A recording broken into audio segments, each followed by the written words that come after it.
কল্পনা করে ফেলছি না চাইলেও, সত্যিটা জানার পর কমলা ঠিক কতটা আঘাত পাবে। ঠাকুর বলো না, কমলাকে আমি বাড়িতে গিয়ে কি বলবো?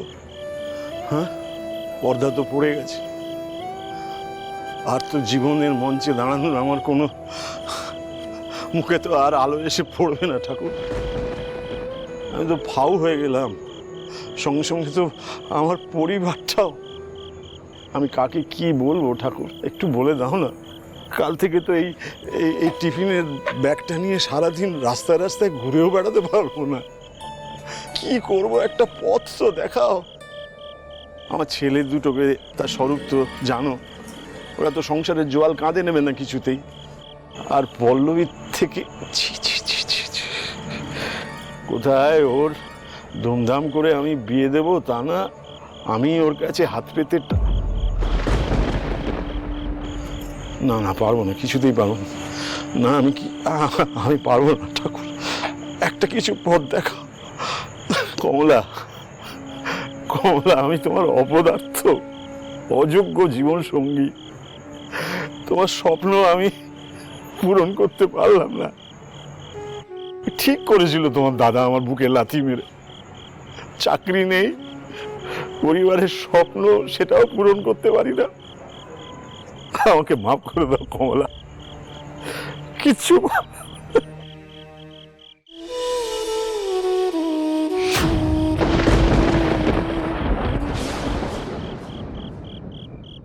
কি গো, তুমি এখানে বসে কি করছো?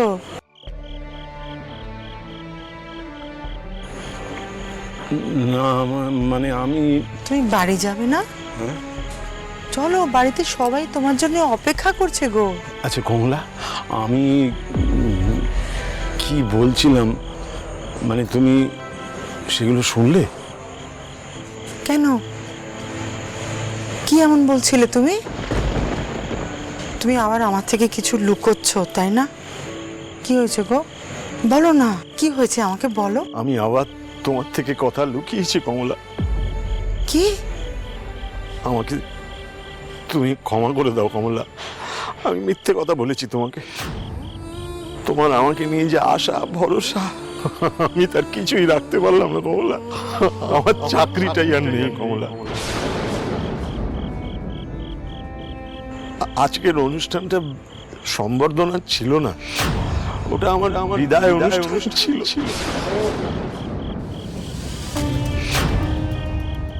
আমি তোমাকে সত্যি কথাটা বলতে পারিনি, খুব তাই তাই তাই এত বড় একটা কথা তুমি আমার থেকে লুকোবে? আমাকে তুমি ক্ষমা করে দাও কমলা, আমি অন্যায় করেছি।